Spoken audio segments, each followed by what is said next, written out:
misericordioso. Louvado seja Deus, o Senhor do Universo, que a paz e as bênçãos de Deus estejam com o profeta Muhammad, sua purificada linhagem, e sobre todos os profetas e mensageiros de Deus. Primeiramente, gostaria de dar as condolências a todos vocês, aos ouvintes, aos telespectadores, pelas milhares de vidas de mártires na faixa de Gaza nos últimos anos, e nesta ocasião fazer a recitação da Surata Al-Fatiha antes do início da nossa programação. Bismillahirrahmanirrahim. Alhamdulillahi Rabbil Alamin. Ar-Rahmanir-Rahim. Malik Yawmiddin. Iyaka na'budu wa iyaka nasta'in. اهدنا الصراط المستقيم صراط الذين أنعمت عليهم غير المغضوب عليهم ولا الضالين. Que Deus abençoe a alma de todos os mártires e que a verdade e a justiça seja, na verdade, ela é aliada do oprimido e com certeza vencerá. Na noite de hoje é o 13º encontro interreligioso de diálogo entre islamismo e cristianismo. E novamente temos o grande prazer de receber nosso querido Frei José Francisco, diretor-presidente do CEFRAS, Ação Social Franciscana. Muito boa noite e seja muito bem-vindo. E na noite de hoje iremos discutir o tema da salvação, o conceito da salvação segundo o islamismo e o cristianismo. O que significa a salvação? Como podemos chegar a este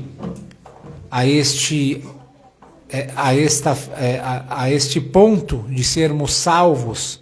Qual que é a importância de pensarmos nesta questão e o quanto isso influencia na nossa vida, no nosso dia a dia, o quanto nós temos que pensar na salvação.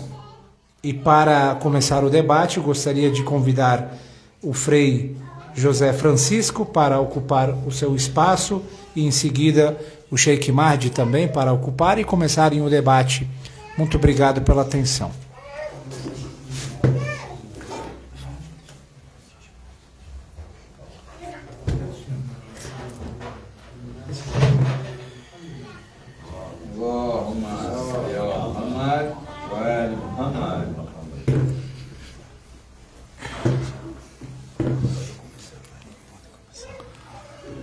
Eu queria inicialmente agradecer ao Sheikh Mahdi pelo convite de estar aqui nesta noite e de poder partilhar um pouco da verdade, da sabedoria que vem da fé. Nós vivemos um tempo em que a ciência objetiva ela se impõe como a única fonte do conhecimento e da verdade. E aos poucos a gente tem debatido e buscado a esclarecer que os povos, as culturas e as experiências de Deus também é uma fonte de verdade, né? E não só a ciência que se prova no laboratório e que se replica metodologicamente falando, né? Então, muito obrigado por essa noite, por esse convite e pela oportunidade de partilhar um pouco da sabedoria e da verdade que vem da fé, né? Isso para nós é muito importante. Então, e a todos os que nos acompanham, né? Eu queria manifestar a nossa saudação franciscana de paz e bem. Muito obrigado por aceitar nosso convite. Por favor, comece. Vamos aproveitar sua palestra. Nesta oportunidade, eu quero fazer uma referência para abrir a minha fala, que no próximo dia 27 nós estaremos celebrando um evento que aconteceu em 1986, na cidade de Assis, a convite do Papa da época, que era o Papa João Paulo II, né? Ele convidou mais de 100 líderes das mais diferentes religiões de todo o mundo para um encontro de oração e manifestação de dizer que a religião não pode ser fonte de nenhum conflito e de nenhuma violência, né? E ele escolheu a cidade de São Francisco para fazer esse encontro. E essa data, então, nós franciscanos passamos a chamar de forma carinhosa como Espírito de Assis, né? E todos os anos nós fazemos esse encontro, ou promovemos algum encontro desse diálogo, que é nesse mesmo, para celebrar esse momento chamado de Espírito de Assis. E eu queria fazer desse nosso encontro hoje aqui, uns dias antecipado, mas para nós, franciscanos, é significativo dentro desse contexto do encontro, do diálogo e de manifestar o nosso desejo de paz, que as religiões sejam fontes de paz, né? E por isso, nesse contexto em que nós estamos vivendo na atual conjuntura de guerras, né? A gente, mais do que nunca, é muito oportuno falar da paz. E falar de paz, já no nosso tema, o tema que foi proposto pelo nosso irmão, falar da salvação, né? Eu queria dizer assim que no livro do profeta Ezequiel, no capítulo 33, vai dizer assim que Deus não se apraz com a morte, mas quer a nossa conversão para que possamos abraçar o caminho da vida. Também no contexto do Pentateuco, dos 5 primeiros livros da Bíblia, temos lá no livro do Êxodo: escolhe a vida e viverás, escolhe a morte e morrerás, né? E o Papa, citando alguns pontos de referência para que a gente possa desenvolver um pouco a ideia, e o Papa Paulo VI, aí no começo da década de 70, final da década de 60, ele escreveu uma carta, e numa de suas cartas ele fala que o Evangelho e Jesus Cristo é uma palavra de salvação para todos os homens e deseja salvar o homem todo. Ou seja, é uma mensagem para todos os homens para salvar o homem todo, ou seja, integralmente o ser humano, né? Estou dizendo isso porque no senso popular do mundo cristão, a palavra salvação, ela evoca uma dimensão muito espiritualizada, vamos dizer assim, né?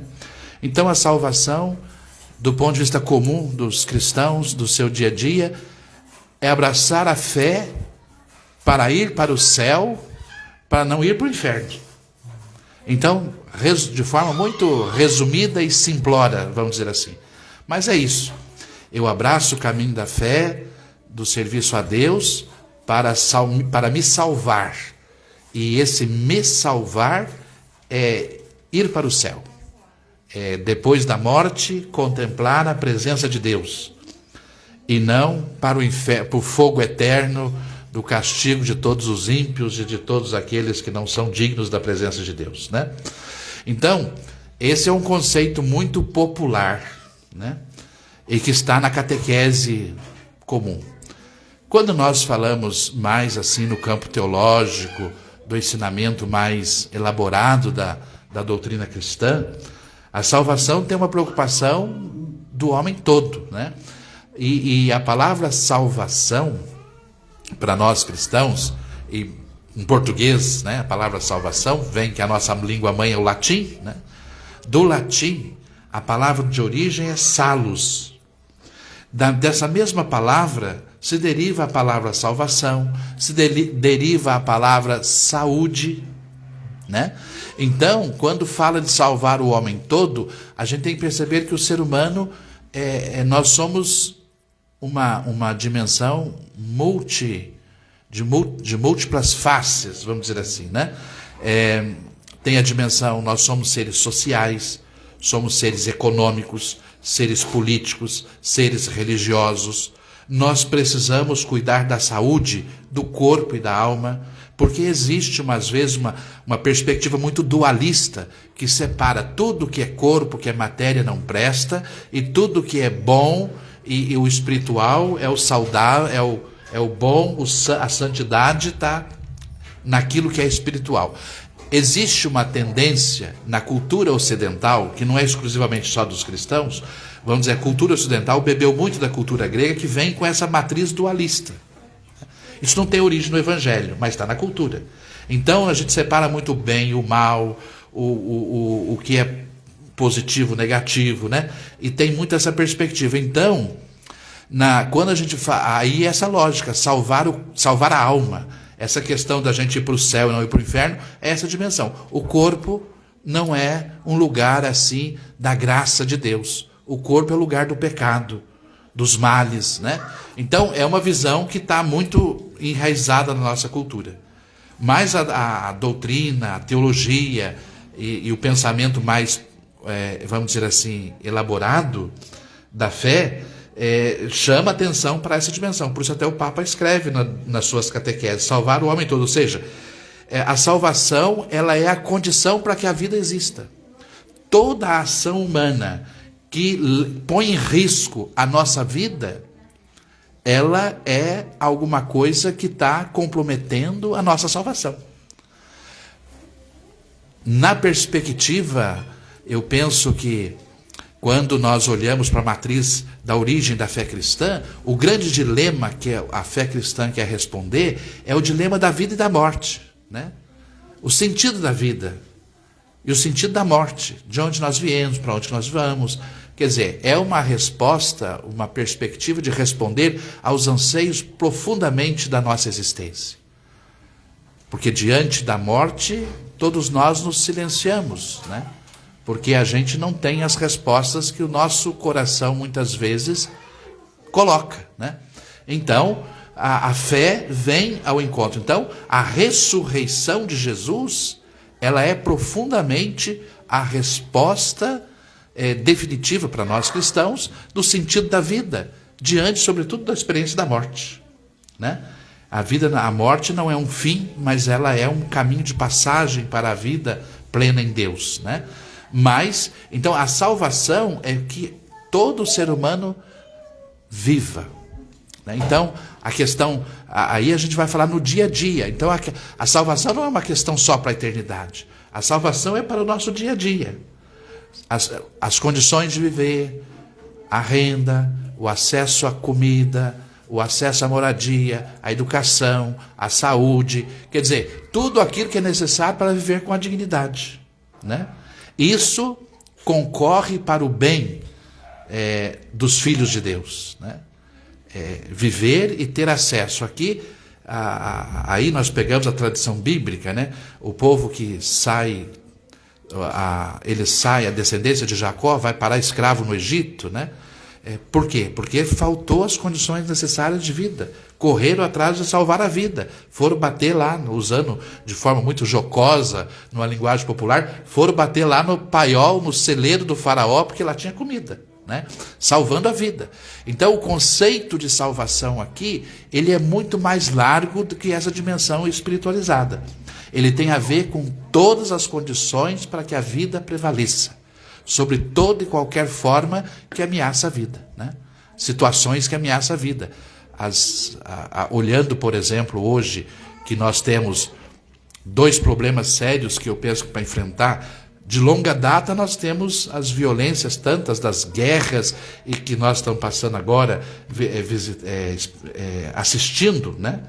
Que aqui nós estamos um pouco distante territorialmente falando, mas assistindo esses conflitos, essas guerras, que já vem de longa data, né? A experiência, eu gosto muito da experiência do Abel e Caim, do relato do livro do Gênesis, Abel e Caim, quando Deus reclama o sangue de Abel derramado, né? Quer dizer, ninguém tem o direito de derramar o sangue de ninguém, né? Mas as condições, a gente não pode olhar o sangue só pelo sangue, tem que olhar as condições que derramam o sangue, né? Como é que as pessoas vivem, as situações que impõem a violência, as restrições, né? E as reações, que no fundo, às vezes, a violência é a única forma que a pessoa tem de reagir diante das opressões que estão dadas, né? Então, isso tudo está dentro de um contexto de pensar a salvação. Salvação, então, para nós, num conceito amplo, é tudo aquilo que concorre para que o homem viva, né? É as condições, é o caminho da salvação. Tudo aquilo que concorre para a manifestação da violência, da morte, é tudo aquilo que depõe contra a salvação, e é o evangelho para nós é o convite para a conversão de vida, deixa o caminho da morte e abraça o caminho da vida, né? Por isso me reportei ao livro do Êxodo: escolhe a vida e viverás, escolhe a morte e morrerás, né? Então, eu sei que dentro do mundo cristão essa interpretação é muito diversificada. Você não vai encontrar como que eu posso dizer assim, uma opinião unânime, né? Hoje em dia, vou dizer assim com todas as letras, dentro do mundo cristão e do cristianismo mais ocidental, mais do lado de cá, é muito forte essa questão de uma espiritualização. A preocupação com a salvação da alma. Nem que você esteja passando fome, nem que a sua vida está correndo risco, mas se você está com fé, abraçou o caminho de Deus, está tudo certo, né? E ao passo que, se nós vamos prestar atenção no Evangelho, Jesus vai dizer que Jesus nunca concordou com nenhuma forma de opressão e de violência que priva a pessoa das condições de vida.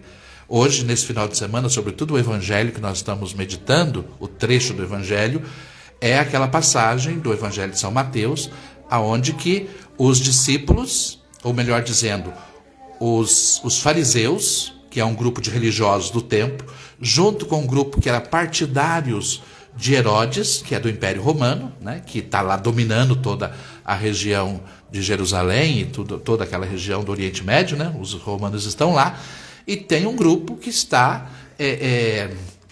Tem um grupo que são partidários e estão incomodados com Jesus, então vão lá provocar Jesus, perguntar, olha, é justo pagar o imposto a César ou não, né? E o que Jesus respondeu? Jesus fica bravo, fala assim, vocês estão fazendo uma armadilha para mim? Por quê? Porque se eu disser que é justo pagar o imposto, vocês estão me pondo contra os meus. Porque os espoliados, os pobres e todos aqueles que são explorados pelo duro imposto, se Jesus, que é o povo que Jesus está do lado deles, compõe com eles, está com eles, compõe a comunidade de fé com eles, né? São os seus discípulos. Se Jesus fala que ele é a favor que o imposto é justo, Jesus está depondo contra os seus próprios pares. Está depondo contra está colocando a sua comunidade contra ele, né? E se ele fala que ele é contra o imposto, ele vai ser dito como subversivo pela autoridade, aí que a coisa ficou pior, né?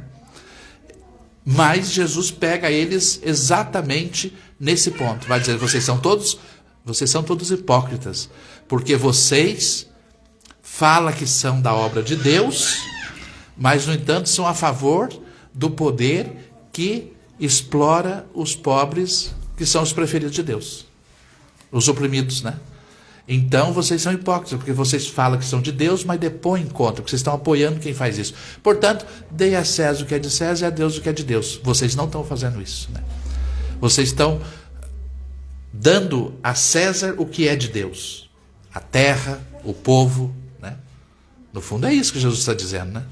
Então, esta para nós a salvação, então, ela tem a ver com a atitude de como nós nos comportamos na vida dependendo da situação. E aí o discernimento da fé é dizer, a palavra nos dá o discernimento para a gente compreender como é que a situação se apresenta.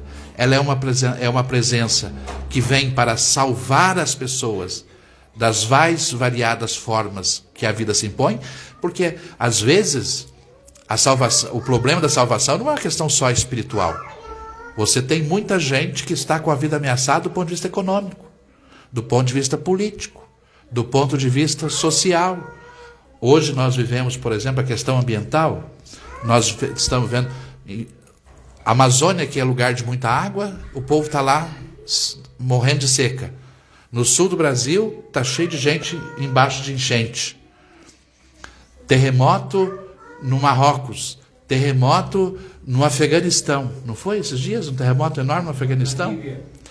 Aquela enchente na Líbia, que veio lá e devastou, numa enchente levou 20 mil pessoas. Quer dizer, os problemas ambientais também estão aí. Como nós vivemos, para nós é uma questão de salvação. E aí não se trata só de jogar para o plano espiritual. O plano espiritual está junto com também as nossas condições de vida aqui. Até eu costumo brincar assim com meus interlocutores, nós não somos ainda anjos, nós somos seres corpóreos. Nós temos espírito, mas também temos dimensão material. Nós somos seres que têm dimensão material, podemos ser tocados, né? Porque eu tenho medo de, aqui no brasileiro, e sobretudo no mineirês, de onde eu venho, de Minas Gerais, a gente chama de assombração. Eu tenho medo de assombração, viu, Sheik? Se aparecer algum corpo aqui que eu for tocar e não conseguir tocar e não achar o que tocar, eu vou correr, viu? Eu tenho medo de assombração. Brincadeiras à parte, para dizer assim que nós temos dimensão material. Nós somos seres corpóreos, nós estamos no mundo. E isso faz... O mundo não é alheio à nossa vida espiritual. Nós, enquanto vivemos aqui, o mundo faz parte da nossa vida. E por isso que as condições de vida aqui têm que levar em consideração os valores da fé que nós professamos. Não podemos ignorar isso. Não sei se eu me fiz entender, mas gostaria de encerrar nesse momento e depois nós poderíamos alongar a conversa com o Sheik, que ele vai nos ajudar a aprofundar um pouco mais. Muito obrigado.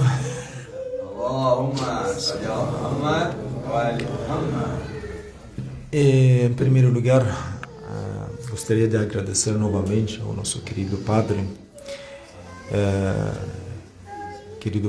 José Franciscano, e também a todos vocês que participaram nesse encontro interreligioso, que seria o 13º, né, de uma série de encontros interreligiosos entre muçulmanos e cristãos. No primeiro ano, quando eu comecei a fazer esse plano de encontros interreligiosos, estava pensando em outros assuntos e outras coisas, mas graças a Deus agora chegamos a um certo ponto que parece nossos diálogos, os conteúdos que nos oferecemos são de qualidade, coisas que são baseadas nos livros sagrados, tanto no Alcorão Sagrado quanto na Bíblia Sagrada, que seria o livro sagrado do mundo cristão. Então, eu gostaria de deixar o contexto do encontro interreligioso que nós temos aqui no Centro Islâmico. Sabem que o nosso Centro Islâmico, sim, recebemos pessoas que têm interesse de conhecer a religião islâmica. Nós temos encontros de terça e quinta, temos, para o padre conhecer, temos um grupo de ações sociais, Amigos de Allah. Hoje mesmo com o irmão Sidney a gente distribuímos uma série de roupas para as famílias que estavam em situação complicada, muito complicada, difícil. Então, mas no final das contas, o centro islâmico que nós estamos aqui nesse local é um centro de diálogo, né? Ou seja, o objetivo final, principal desse centro seria o diálogo, aproximar a religião islâmica das outras religiões para ter, várias vezes eu falei, para ter uma compreensão mútua, uma compreensão justa. O que o Islã fala, o que o cristianismo, no caso, o catolicismo fala. Isso é muito importante, queridos irmãos. Isso é muito importante. Se você quer ser um muçulmano, seja um muçulmano sábio. Se você quer ser um cristão, seja um cristão sábio. Sem conhecimento, não dá. Você não vai para nenhum lugar sem conhecimento. Então, isso seria uma iniciativa, né, que nós começamos no Centro Islâmico para a gente compreender, para a gente entender o que as duas religiões monoteístas, as duas religiões reveladas de Deus, o islamismo, o cristianismo tem para abordar sobre diversos assuntos que nós abordamos para vocês durante esses encontros interreligiosos. Tudo bem. Sobre a questão da salvação, o conceito de salvação no islamismo e no catolicismo. Segundo a religião islâmica, eu estava estudando hoje duas palavras dos grandes sábios do mundo islâmico, Ayatollah Tabatabai, que ele interpretou o Alcorão Sagrado, tem um livro de interpretação do Alcorão Sagrado de mais de 20 volumes. Ele interpreta o Alcorão Sagrado, um livro chamado Al-Mizan. E também um grande filósofo místico no mundo islâmico chamado Mullah Sadra, que seria a filosofia transcendental no mundo islâmico. É um gênio que promoveu muito as questões filosóficas dentro da religião islâmica. Essas duas pessoas, estava pesquisando sobre as obras deles, eles falam o objetivo final, o objetivo principal da religião em geral é salvar o ser humano. A questão da salvação, podemos falar que seria um ponto comum e compartilhado entre todas as religiões, especialmente as religiões monoteístas. Nós podemos tocar no assunto da salvação nas religiões que não têm nenhuma ligação com coisas divinas, coisas de Deus. Por exemplo, você vai lá e fala para um budista, um hinduísta. Também tem coisas sobre a salvação, como posso me salvar sendo um crente budista. Então, sempre tem um foco, uma atenção especial nas todas as religiões. Então, conhecer a salvação segundo a religião islâmica deve ser muito importante, bem como a questão da salvação na religião cristã.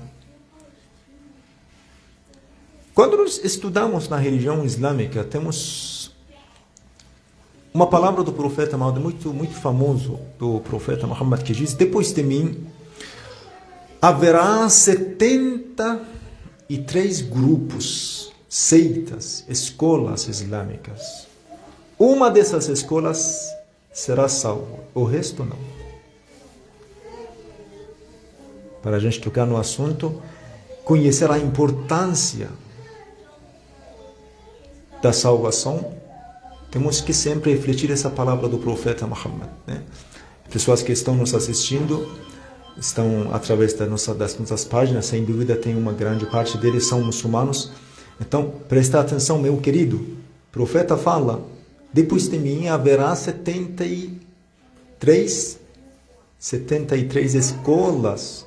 Uma delas será salva, o resto não.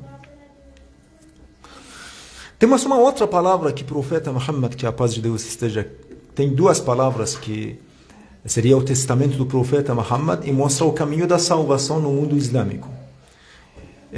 Ele fala: eu deixo entre vocês dois tesouros, o Alcorão Sagrado e minha linhagem, minha descendência. فَإِنَّهُمَا لَنْ يَفْتَرِقَا, quer dizer, esses não se separarão. حَتَّى يَرِدَ عَلَيَّ الْحَوْض إِنْ تَمَسَّكْتُمْ بِهِمَا لَنْ تَضِلُّوا. Se vocês seguem os dois, ambos não serão desviados, não serão aniquilados, não serão perdidos. Seria algo ao contrário da salvação. Então quer dizer, se vocês seguem os dois, ambos, o Alcorão Sagrado e minha família, minha linhagem, vocês serão salvos. E uma outra palavra do profeta Muhammad, eu vou falar mais rápido para não perder muito tempo, né? Uma outra palavra do profeta Muhammad, que a paz de Deus esteja com ele, ele tem um exemplo muito lindo. Fala: o mundo islâmico está como se fosse está na época do profeta Noé. Está vivendo em dilúvio. Nesse dilúvio, somente a comunidade islâmica tem uma única arca de salvação. E fala: a salvação, ou seja, a arca da salvação da minha comunidade depende de seguir minha linhagem, minha descendência. Os ensinamentos da minha linhagem, dos meus familiares. Então, para serem salvos nesse dilúvio, para embarcarem na arca de salvação, temos que seguir. E agora eu vou falar como seguir.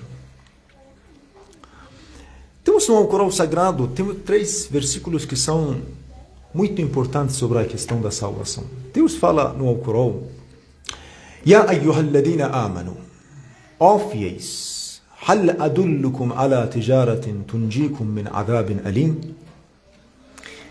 Quereis que vos indique uma troca, uma negociação que vos livre de um castigo doloroso?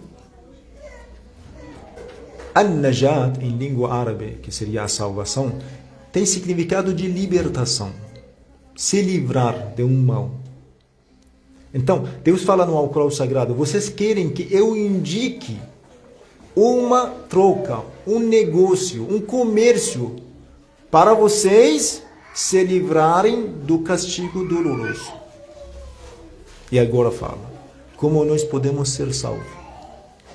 Tu'minuna billah wa rasulih, e que creis em Deus e seu mensageiro. A fé em Deus e seu mensageiro. Wa tujahiduna fi sabilillahi bi amwalikum wa anfusikum, e que sacrifiqueis os vossos bens e pessoas pela sua causa. Entregar tudo que você tem no caminho de Deus. Você não vive para você mesmo, você vive para Deus. Os seus bens não são gastados para você, são gastados pela causa de Deus. ذَلِكُمْ خَيْرٌ لَكُمْ إِن كُنْتُمْ تَعْلَمُونَ. E continua: isso seria o melhor para vós, se quiseres saber. Em troca desse comércio, Deus falou um lado desse comércio. A fé em Deus e seu mensageiro. Entregar tudo que o crente tem pela causa de Deus. Em troca disso, Deus faz o que para nós? Ele vos perdoará os pecados e vos induzirá em jardins abaixo dos quais correm os rios, bem como boas moradias do jardim do Éden. Tal é o magnífico benefício. Então, nós vamos ter os nossos pecados perdoados e vamos viver eternamente no paraíso de Deus. E tem algumas descrições que nós encontramos nesse versículo. Eu gostaria de falar um pouco mais sobre a salvação no Alcorão Sagrado. Temos um capítulo inteiro que eu posso chamar esse capítulo de capítulo da salvação. Deus fala, wal asr, pela era. Como Deus jurar pela era? Quer dizer, isso seria um jogo, um assunto que nós podemos aplicar em todos os momentos, em todas as eras, em todas as épocas. Pela era. Eu, Deus, juro pela era. E continua. Wal asr, innal insana lafi khusr. O ser humano está na perdição, está na aniquilação. O ser humano vive ao contrário do caminho da salvação. Por ter uma tendência para o mal. Por seguir seu ego, por seguir sua arrogância, por seguir sua soberba, por seguir sua inveja, por seguir todos os crimes e pecados que o ser humano fez.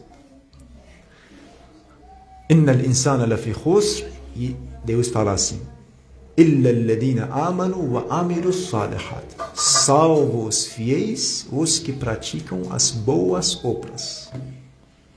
Todo mundo, toda a humanidade está no caminho da perdição, salvo um grupo. Os fiéis que praticam boas obras. وَتَوَاصَوْا بِالْحَقِّ وَتَوَاصَوْا بِالصَّبْرِ. Aconselham um a outro a 2 elementos. Em primeiro, al-haq, a verdade. Eles querem, esses fiéis, que são fiéis, né? E praticam boas obras, não seguram essa salvação para eles mesmos. Espalham essa salvação. Querem que a sociedade seja salva. Como? Com 2 princípios, com 2 elementos. وَتَوَاصَوْا بِالْحَقِّ. aconselham um para o outro a verdade, a justiça. Viver na senda reta, percorrer o caminho da senda reta. وَتَوَاصَوْا بِالْحَقِّ وَتَوَاصَوْا بِالصَّبْرِ. Em primeiro lugar, a verdade e depois perseverança. Firmeza no caminho de Deus. Com esses dois elementos, nós podemos ter ainda o crente salvo, ainda uma sociedade salva. Nós temos um estabelecimento de justiça, da verdade. E temos mais uma coisa, a perseverança, a resistência, a firmeza no caminho de Deus. Então, os dois elementos principais da salvação na religião islâmica, segundo esses versículos que nós lemos, são, em primeiro lugar, a fé e boas obras.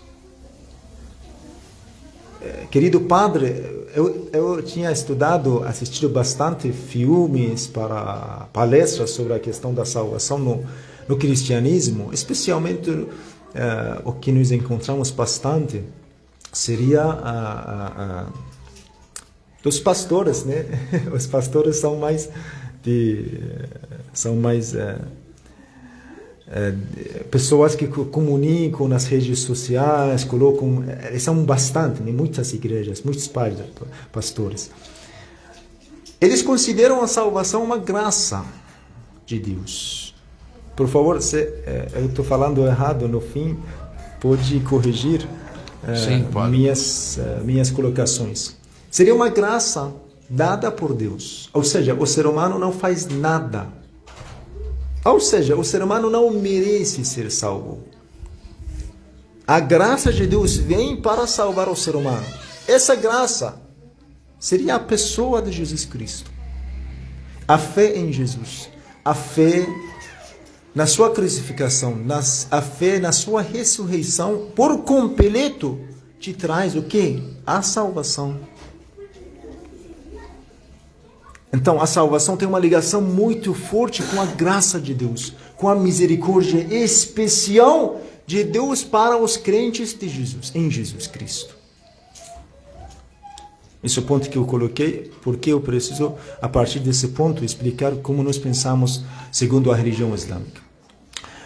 Nós temos na religião islâmica dois princípios, ou seja, a salvação pessoal, a salvação social. Falamos, né? A salvação pessoal tem dois princípios. Em primeiro, a fé. A fé em Deus. A fé no monoteísmo. Puro, onde Deus está no centro da sua vida. O que significa o monoteísmo? Você vive para Deus. Você está aqui submetendo a Deus. Você entrega toda a sua vida a Deus. Ser monoteísta tem esse significado. Quem manda na minha vida é Deus. Eu obedeço quem? Deus. E depois boas obras. Aqui cabe falar um pouquinho sobre esse termo que é muito maltratado e nós somos muçulmanos, são centro de ataque por acreditar nesse termo, que seria o termo de Sharia. O que é Sharia? Quando alguém fala Sharia, a primeira coisa é apedrejamento. Adultério vai ser apedrejado. Cortar, não sei, as mãos. Não sei, coisas estranhas. Não, Sharia não é isso. Sharia tem cinco elementos, em primeiro lugar. Coisas obrigatórias. O primeiro estado de Sharia, das leis de Deus, primeiro obrigatório, algo que o crente deve fazer, como a oração, 5 vezes ao dia. E depois, algo proibido. O crente não pode, não deve fazer. Beber, calúnia, fofoca, mentira. Não pode fazer, proibido. Se alguém fazer, Deus castiga. E depois, recomendável, desaconselhável, um ato que é bom você fazer, um ato que você é bom deixar, evitar. E por fim, os atos neutros. 70%, vamos falar assim, 80% das coisas que nós encontramos na religião islâmica são ligadas à neutralidade. Neutro. Tanto você pode fazer, quanto você pode deixar. Felizmente tem pessoas que quando falam sobre a Sharia, levam para um lugar mais sério, mais pesado. Imagina, você abre um livro da medicina, olha o que está escrito nesse livro, tem que cortar o pé do paciente. É muito, muito triste, muito, muito pesado, né? Um livro da medicina. Mas está falando, olha, leia um pouco, algumas páginas antes. O homem diabetes, aquele que tem diabetes, se não para de tomar, se não para de comer açúcar, chega a um certo momento, tem que cortar o pé, porque já ficou preto. A questão da castidade, penalidade, não funciona assim. Deus não quer castigar todo mundo, Deus não quer matar todo mundo. Não, Ele deixou alguns limites. Se alguém transgredir, já era. É muito sério. O islamismo, na questão da pena, leva as questões muito sérias. Porque a pena não será cumprida para a pessoa, o criminoso. وَلَكُمْ فِي الْقِصَاصِ حَيَاتٌ. O que significa? Na penalidade, vocês encontrarão a vida. O Corão Sagrado fala. O que seria a vida? A vida da sociedade. O Islã não permite criminoso andar sem nenhuma preocupação. Coloque essa preocupação no coração dele. Se você passa os limites, já tem uma lei que vai impedir. Sim, tem alguns pontos que são muito pesados. Na Bíblia também temos, no Velho Testamento. Olho por olho, dente por dente, homem por homem. Tá bem, isso é a lei de Deus. Isso não é uma novidade no Islã. Algo que Deus reestabeleceu, a mesma ordem que o profeta Moisés, que a paz de Deus esteja com ele, trouxe. Então, quando falamos sobre Sharia, tem uma parte que nos mostra o que as boas obras, para nós salvos, né?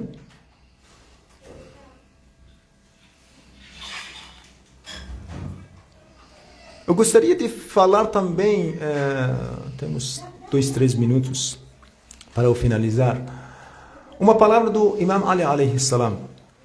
Nós temos, para a questão da salvação na religião islâmica, nós podemos escrever uma ligação, uma aliança contínua entre a fé e boas obras. Ou seja, o muçulmano não pode ser salvo se não praticar boas obras. Ou seja, se uma pessoa pratica boas obras sem fé, também não será salvo. Ser salvo tem uma condição principal: a ligação entre sua fé e suas boas obras. Ou seja, o sinal de tua fé seria boas obras. O sinal das suas boas obras seria a fé. O islamismo nunca separa esses dois. Em qualquer sentido que também o padre falou. Particular, social, qualquer lugar que nós podemos pensar. Não encontramos nenhuma separação entre esses dois. A fé e boas obras. Aqueles que são fiéis, são crentes e praticam boas obras. Isso está bem claro no Corão Sagrado. E nós não enxergamos a questão da salvação seria uma graça de Deus. Não, você tem que percorrer atrás. A qualquer momento você pode perder sua salvação. Nós não temos o conceito de salvação garantida por ser crente. Não. Seja muçulmano, seja crente em Muhammad, seja crente em Jesus, em todos, ama todos, mas não pratica, não segue o caminho deles. Você não segue o caminho, você não vive como Jesus viveu, como você não vive como Muhammad viveu, não será salvo. Simplesmente você não será salvo, vai perder sua salvação. No Corão Sagrado tem esses pontos para nos mostrar o que nos leva para a salvação, as boas obras. Em primeiro lugar, taqwa, que seria sentir a presença de Deus em todos os momentos, nos leva à salvação. A benfeitoria no sentido geral, para o próximo. Purificar a alma. Controlar o ego. Autocontrole, né? Jihad no caminho de Deus. Luta contra si mesmo e contra os inimigos do Islã. Obedecer a Deus e seu mensageiro, paciência no caminho de Deus, sinceridade nas obras, veracidade, levantar a questão da oração, pagar o zakat, a caridade, ajudar as pessoas que estão em necessidade e, por fim, amar os amigos de Deus e ter ódio, inimizade com os inimigos de Deus. Ou seja, o crente não vai ser salvo se ele não ama os amigos de Deus, se ele não odeia os inimigos de Deus. Tudo bem, isso seria minha fala sobre a questão da salvação. Se o Senhor tem uma colocação, podemos falar um pouquinho mais. Sim. Você estava falando e eu estava aqui pensando, né? O mundo cristão tem algumas questões que me chamaram até... Agora, me ocorreu aqui, né? Vocês do mundo muçulmano, se eu posso dizer assim, não estou sendo agressivo. Está certo, né? Mundo muçulmano, posso dizer assim, né? Sim. Somos honrados de ser muçulmanos. Sim, vocês do mundo muçulmano, vocês têm o profeta Muhammad, que escreveu o Alcorão Sagrado. Não. Mas... Ele não sabia escrever nem ler. Ele recebeu o Alcorão Sagrado e tinha escritores, chamado Kutab al-Wahy, os escritores do Alcorão Sagrado. Ele ditava, recebia através do arcanjo Gabriel e alguns versículos que recebeu de Deus, né? E ele ditava para os seus companheiros. Sim, mas o que eu quero dizer, o Alcorão Sagrado, ele mediou essa... Ele recebeu... Posso dizer assim? Sim, tá certo. Ele mediou Sim. a composição do Alcorão Sagrado. Isso né? Tá certo. É isso que eu quero dizer. Quando nós vamos para o mundo cristão, primeira coisa, dentro da visão cristã, primeira coisa, Jesus não escreveu nada. Né? Jesus não escreveu nada. E nem participou de composição. Os textos cristãos, eles são depois de Jesus. Sim. Que a comunidade começou a escrever. Né? E Jesus, ele olhando para a figura de Jesus, ele é judeu. Então, o que Jesus propôs, mal falando, que os judeus não me ouçam dizer isso, o que Jesus propôs foi uma reforma no judaísmo. E não uma nova religião, vamos dizer assim. Né? Então, aqui tem uma distinção grande dentro desse princípio do entendimento. E depois, você pega, por exemplo, nós temos 4 evangelhos que falam de Jesus, sobre os ensinamentos de Jesus, mas 4 autores diferentes. Que tem coisas em comuns e tem coisas que não são comuns. Né? Você tem a escola do apóstolo Paulo, que você citou a questão da fé e da graça. É a escola do apóstolo Paulo. Isso não é generalizado para tudo. Não, quer dizer, aqui, para nós, a salvação vem pela graça de Deus. Mas existem formas de abordar isso diferente, entende?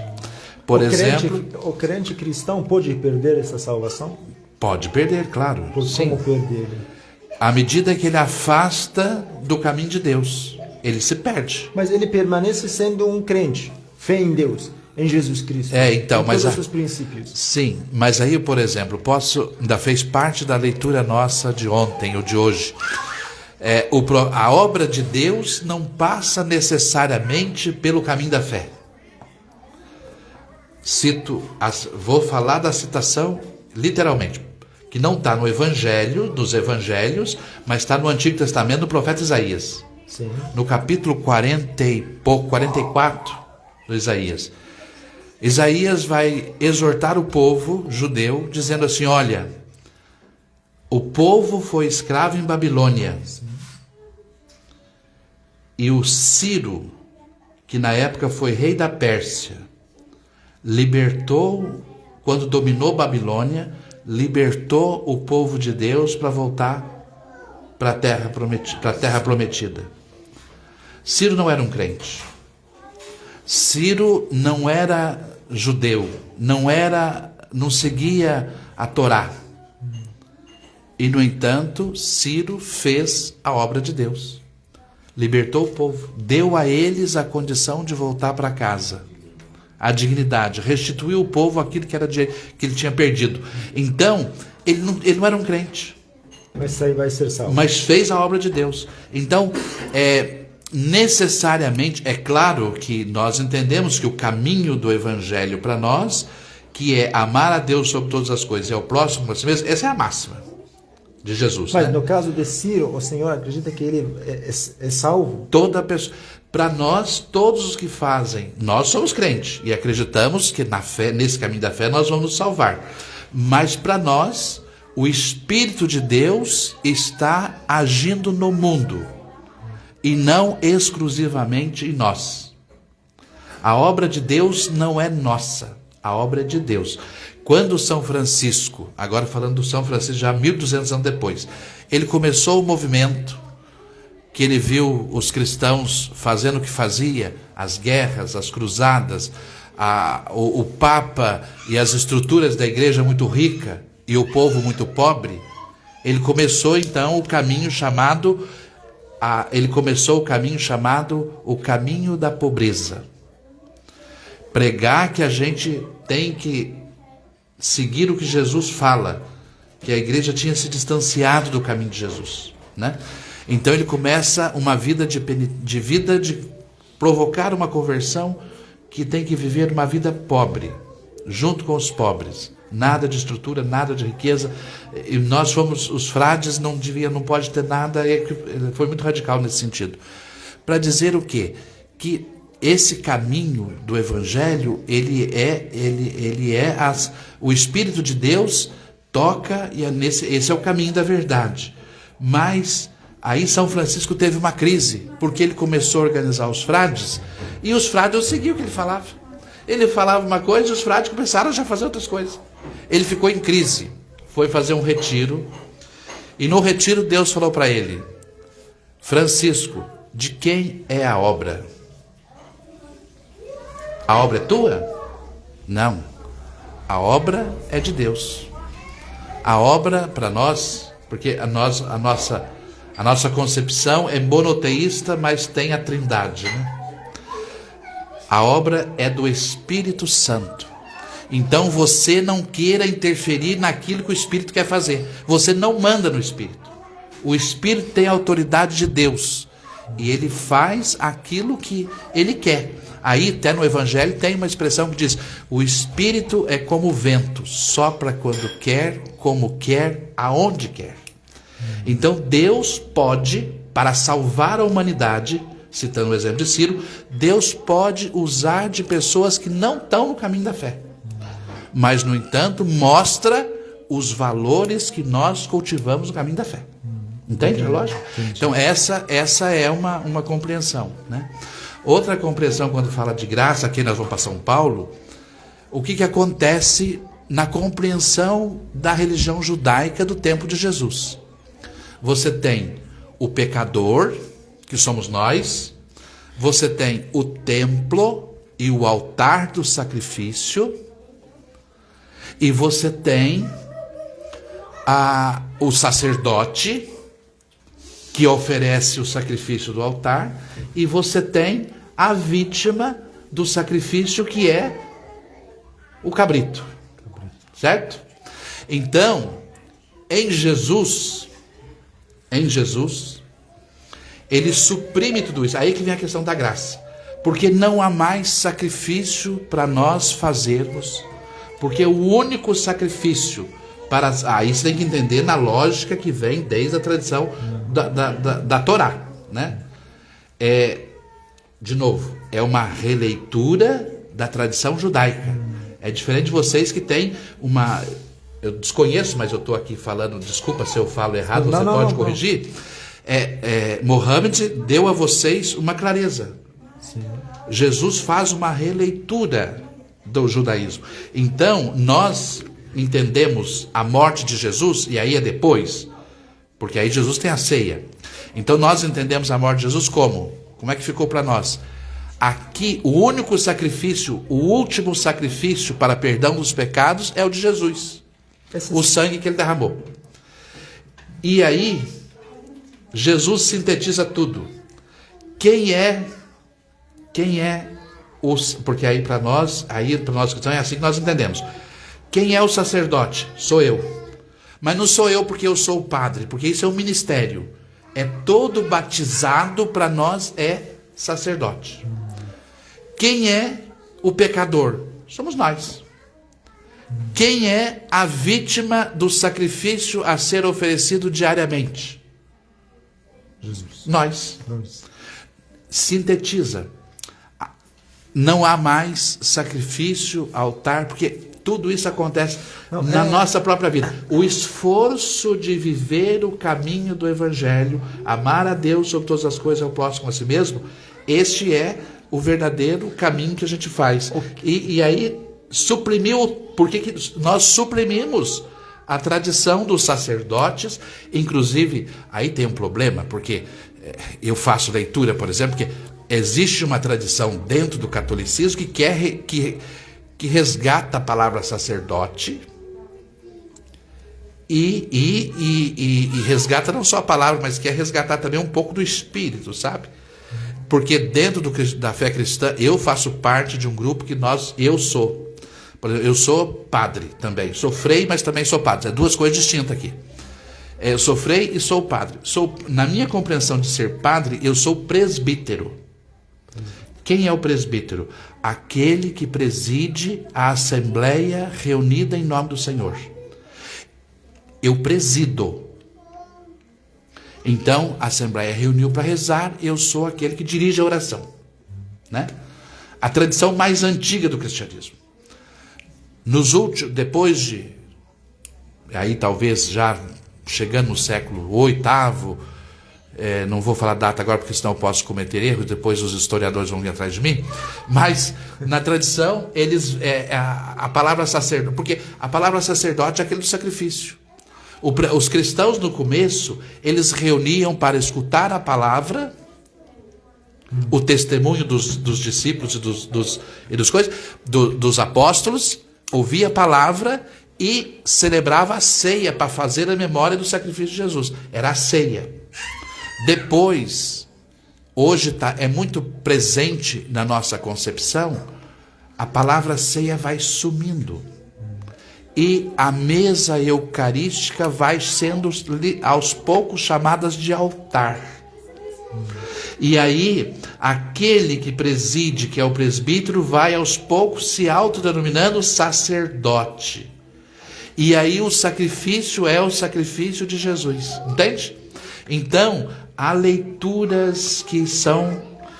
a gente não tem uma coisa assim. Ela tem tradições.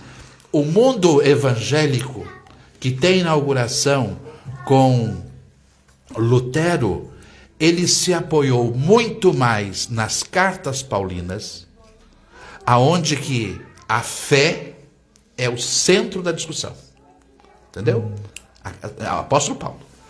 E vai muito próximo dessa compreensão que você traz do mundo muçulmano. Não somente isso. Tem, a fé, ela é o principal, a adesão principal.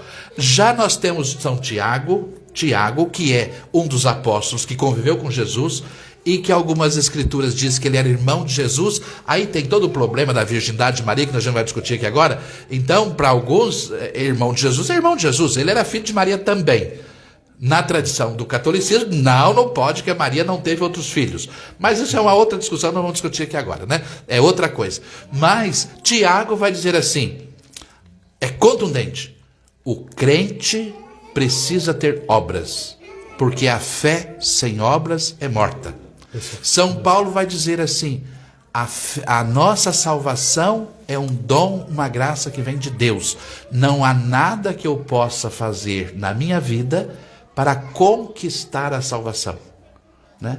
Agora, Isso é bem entendido. Ela eu preciso entrar no caminho da graça. São Paulo tem essa... É uma graça, mas se for esse caminho aqui, é o caminho da graça. Mas você vai entrar aqui, não é os seus méritos. É Deus. É mérito de Deus. Você não tem mérito diante de Deus. Entende? Não sei se é meio confuso, mas a nossa doutrina ela não é tão simples, não. Na verdade, para falar a verdade, em primeiro tem 3 colocações. Eu gostaria também, pessoas que estão nos assistindo, pessoas que estão aqui, quando nós falamos sobre isso, que Jesus Cristo nunca escreveu nada, não recebeu nada, não teve nenhuma revelação recebida por parte de Deus, isso seria o ponto de diferença entre nós muçulmanos e irmãos queridos cristãos. Segundo o Corão Sagrado, segundo a religião islâmica, Jesus teve um livro chamado Evangelho, só que os cristãos infelizmente perderam. Ou seja, o cristianismo que nós conhecemos, segundo o Corão Sagrado, não é baseado depois da morte de Jesus. Não, na pessoa de Jesus, na vida de Jesus. Ele viveu entre seu povo 33 anos, recebeu um livro chamado Evangelho, Injil, que esse livro era uma restauração dos princípios da religião judaica. Segundo a religião islâmica, Jesus não veio mudar nada da religião judaica, só que ele era um judeu. Exatamente. Ele também, esse assunto que nós falamos entre os irmãos cristãos, falam bastante que Jesus Cristo veio para cumprir a lei, né? Nós não entendemos assim. Para nós, Jesus, Moisés, Abraão, Noé, todos eles têm o mesmo peso, né? Lá no farrigu baina ahadan min rusulih. Nós não diferenciamos entre nenhum dos profetas. Todos eles tinham uma única missão: convidar o povo para o monoteísmo, para adorar em Deus, né? Temos um Corão Sagrado que diz: nunca Jesus deixou de ser servo de Deus. Por isso mesmo a questão da trindade que nos encontramos no cristianismo, não tem espaço no Islã. Nós temos Deus absolutamente único, sem nenhum parceiro, sem ninguém que possa fazer divindade com Ele. Esse conceito de Filho de Deus, Espírito Santo como a terceira pessoa da divindade, da Santíssima Trindade também no Islã não existe. Temos outra questão do Espírito Santo. No islamismo, esses pontos que eu falei, que nós aprendemos da Sharia, são critérios, condições para que uma pessoa possa entender está sendo inspirado pelo Espírito Santo. Espírito Santo para nós é o Arcanjo Gabriel, aquele que distribui as orientações especiais para os crentes. Tem algumas interpretações que falam Miguel faz isso. Talvez os dois cada um tem uma missão especial. Mas temos no Alcorão Sagrado o Espírito Santo, chamado de Arcanjo Gabriel, e também Miguel temos nas tradições do profeta Muhammad. Então, nós não temos a obra de Deus em Espírito Santo que está funcionando desde o início do universo e agora também está em função. Não, nós temos um critério. Aquele que está na senda reta pode alegar: eu sou inspirado por Deus. E a senda reta que eu descrevi para vocês, taqwa, sentir a presença de Deus, praticar as boas obras. Essa pessoa pode alegar que eu sou inspirado por Deus. E temos uma outra questão para completar. No islamismo, eu gostaria muito, padre, falar, mas não deu, talvez, para colocar nesse assunto. A questão da salvação no mundo cristão, por favor, corrija se eu estou falando errado, começa com o pecado original. O ser humano nasce com pecado. E Jesus Cristo vem para se livrar o ser humano do seu pecado original. Esse pecado que veio junto com o pecado de Adão no jardim do paraíso. Esse conceito no Islã não existe. Ninguém carrega o peso do pecado do outro. Qualquer um responsabiliza seus atos. Então, quando nós falamos a salvação, tem sentido pessoal, tem sentido social, tem sentido familiar. Um pai é responsável de um jeito, né, salvar seus membros da família. Uma mãe é responsável de salvar seus filhos, oferecendo uma boa educação, né? Um líder religioso é responsável de salvar os membros da sua igreja, os membros da sua mesquita, né? Para eles viverem no caminho de Deus, para eles ficarem na senda reta e não desviarem no caminho de Allah. Isso seria a questão da salvação que nós abordamos com o querido e padre José Francisco. Eu gostaria de que vocês também compartilhem esse nosso vídeo, essa transmissão ao vivo, esse encontro interreligioso. Você tem uma colocação final? Podemos escutar? Você mexeu com uma coisa que eu preciso falar, amor. Por favor. Eu preciso falar. É prolonga assim. Nós temos, isso que no mundo cristão, se a gente pega, tem os cismas, né? Tem o cisma de 1050 que o Ocidente separou das igrejas orientais, né? E depois nós temos outro grande cisma que foi com Lutero, né? De onde vem todo mundo chamado mundo protestante, essa coisa toda. E hoje, essas igrejas neopentecostais que virou uma coisa absurda, e muitas delas entraram pelo caminho, eu não vou dizer assim, a religião em si, não vou, porque a fé das pessoas é muito sincera. Comercializar a religião. Exatamente, né? A teologia da prosperidade que hoje se coloca não bebe do evangelho, porque Jesus fala: vai, vende tudo que você tem, dê aos pobres e terás o tesouro no céu. Como é que eu posso montar uma igreja que falar que é igreja evangélica e pregar a prosperidade, que você vai ficar rico nesse mundo, né? Isso não cabe na cabeça, e de nós franciscanos pior ainda, né? Mas dentro do mundo cristão e cristão católico, nós somos bastante diversos, então não existe uma única teologia e um único entendimento, né? Quando você colocou, por exemplo, a questão do pecado original, isso está no colo de Santo Agostinho, né? Que tentou explicar o problema do mal no mundo. A grande questão, você colocou essa questão da questão filosófica, gostei muito. Quando eu fiz filosofia na faculdade, 2 filósofos eram citados na nossa discussão da escola, que eram muçulmanos. Eu esqueci o nome deles agora, fiz um esforço medonho para buscar, Avicena. mas... Avicena e tem um outro, Sohravardi. Eu acho que não. Avicena é um deles, mas não me lembro agora. Não, eu acho que é mais novo. Avicena, de que época que é Avicena? Me lembro de Avicena. Não, é mais novo, já é... Mullah Sadra. Depois eu vou procurar, eu te falo. Mas é da era já bem cristã, assim. Então, o que acontece? A Santo Agostinho teve um grande problema. Ele queria explicar, porque Santo Agostinho é tido como teólogo, mas também foi um grande filósofo. Ajudou muito na difusão da organização do pensamento cristão. Então ele escreveu muito. Eu até brinco assim, quando eu estava na faculdade, eu brincava com meus colegas, graças a Deus que esse homem viveu num tempo que não tinha computador, porque ele escreveu tanto. Imagina se ele tivesse computador hoje, nós não ia dar conta de ler nunca, né? De tanto que ia produzir texto. Mas uma das suas preocupações era sobre o problema do mal no mundo.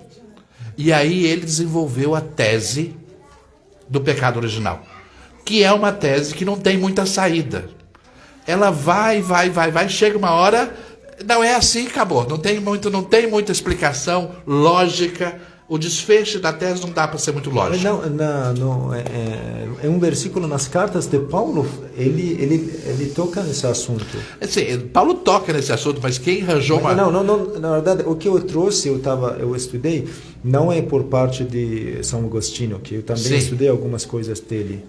Né? Mas dentro da Bíblia, no Novo Testamento, eu acho que uma carta que ele mandou para os romanos, eu agora esqueci. Sim. Ele fala claramente sobre o assunto que agora falei. Sim, mas eu quis dizer assim, que quem desenvolveu muito essa e trouxe isso para dentro da compreensão da doutrina católica foi Santo Agostinho, né? Mas baseada no texto da Bíblia. Baseado no texto de Bíblia, mas a Bíblia não é tão clara assim também, né? Porque São Paulo cita algumas coisas, mas a gente não tem uma sistemática organizada para explicar isso, né? É como tem outros aspectos da doutrina, por exemplo. Então, o que acontece dentro dessa lógica? Que o pecado é a base da manifestação da salvação de Deus. A grande tradição católica, e é isso que eu vou dizer, dentro da Igreja Católica também não existe uma unanimidade. Nós, franciscanos, somos de uma corrente distinta do que a gente chama de... Porque a Igreja Católica tem uma teologia oficial, tem outras teologias que convivem com essas e que não é proibida, e tem aquelas que são chamadas de heresia e não pode, e são silenciadas, né? São eliminadas. A nossa teologia franciscana não é considerada heresia, mas nós não estamos alinhados nesse ponto com a teologia oficial da igreja. A teologia oficial que eu digo é aquela que está na doutrina do Papa, né? Papa Francisco, nesse momento, gera um problema com a linha mais conservadora por causa disso. Porque ele pegou o nome de Francisco e ele leva muito da nossa teologia para dentro da tradição da igreja. E isso gera um problema. Questão, por exemplo, e aí Santo Agostinho contribui com isso. E aí a teologia da Idade Média, a nossa teologia franciscana e a teologia tomista de São Tomás de Aquino, que é dos dominicanos. Duas correntes distintas. Os dominicanos são os que tomaram a frente mais oficial da igreja. Nós ficamos no paralelo. A curto prazo, o ser humano é pecador. São Tomás de Aquino. O ser humano é pecador do pecado de Adão, que vem do paraíso. E chamam de pecado original? Chamam de pecado Isso, original. É o pecado original, né? Exatamente. Então tem esse conceito existe. Tem. O pecado original que vem do paraíso de Adão, e Jesus veio salvar a humanidade desse pecado. Ele é o enviado de Deus. Deus mandou o seu Filho para nos salvar dos nossos pecados. E a maior manifestação porque Deus, aí tem a discussão que Deus é amor, a maior manifestação de Deus, pela manifestação de amor de Deus pela humanidade, se dá quando ele aceita, sendo Deus, aceita a condição humana para ser pregado na cruz. Aqui é a manifestação do amor. A salvação seria, o único meio de salvação seria querer nessa obra de Deus. Exatamente. Aí o que acontece? Os franciscanos vão dizer assim, não. Isso é Tomás de Aquino. Aí dos escotos, que é o pensamento franciscano, da experiência franciscana, vai dizer assim, não. Se Deus veio ao encontro da humanidade, porque a humanidade pecou, o pecado humano condicionou Deus a ter uma atitude. Então esse Deus não é supremo.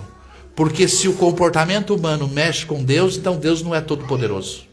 Não muda da sua ideia. Mas o ser humano não é ruim. Nós não nascemos pecador. Nós nos perdemos pelo caminho. Mas a gente originalmente nós somos bons. Nós somos filhos de Deus. Deus nos fez, né? Então nós somos obra de Deus. E aí vai apelar lá no livro do Gênesis, fala que tudo que Deus fez viu que era bom. Então, nós não temos uma origem ruim. Nós somos bons. E aí vai falar assim, aí Tomás de Aquino vai perguntar, então por que Jesus veio ao mundo? Jesus veio ao mundo não porque somos pecadores. Porque se a humanidade não tivesse pecado, se os homens nós não pecássemos, Deus viria do mesmo jeito.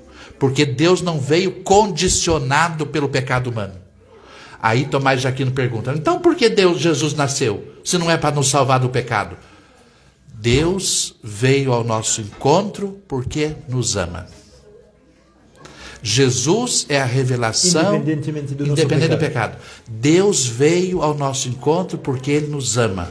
E o amor de Deus não se revela na cruz. O amor de Deus se revela na gruta de Belém, quando Ele nasce do ventre de Maria e experimenta o que é a carne humana. Entendeu? Muda completamente tudo. Nós estou falando tudo isso, sabe por quê? Sim, não, esse ano nós estamos celebrando... Não, isso resolve o primeiro problema que também... esse ano nós estamos celebrando 800 anos do presépio de Greta. Tirando Deus sendo um Senhor Supremo, sim, vai resolver esse problema, mas a manifestação de Deus como um ser humano, como Jesus Cristo, sim. Deus em corpo humano, sendo sacrificado, sendo crucificado como um sacrifício para pagar a dívida que o ser humano tinha que pagar para se livrar do seu pecado, isso é um fato, né? Sim. Então, isso, sim, nós podemos trazer várias interpretações. O que eu gostaria de, na verdade, falei, né? Estou repetindo muito rápido. Esse sistema, esse processo que nos encontramos na Igreja Católica ou Franciscana, que o senhor também falou, sim. No islamismo não tem isso. Sim. Isso não existe no Alcorão Sagrado, na religião islâmica. O ser humano não tem essa tendência para o mal, nesse sentido que estamos falando. O ser humano vive livre. Até mesmo tem uma palavra do profeta Muhammad que fala: o ser humano nasce submisso a Deus, sendo um servo de Deus. Pelas más escolhas, ele se desvia do caminho. Se perde.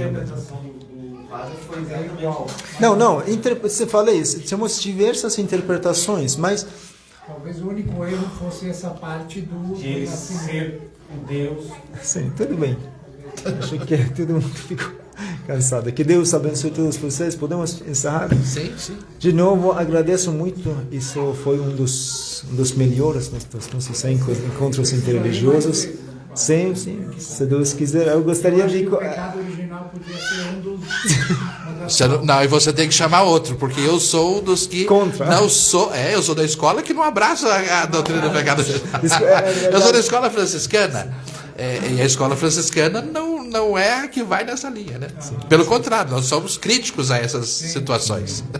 Muito obrigado a todos por participarem desse encontro, inshallah. No dia 28, nós convidamos um pastor da Igreja Adventista, inshallah. Vamos ter também uma mesa com muitas informações bíblicas e alcorânicas. Somente conhecendo o tema que nós vamos ter essa próxima semana, o profeta Abraão, o pai da fé, segundo a narrativa do Alcorão e da Bíblia. Seria um assunto muito, muito interessante. Convidamos o pastor José também, da Igreja Adventista, que vamos também falar sobre esse assunto. Assalamu alaikum wa rahmatullah.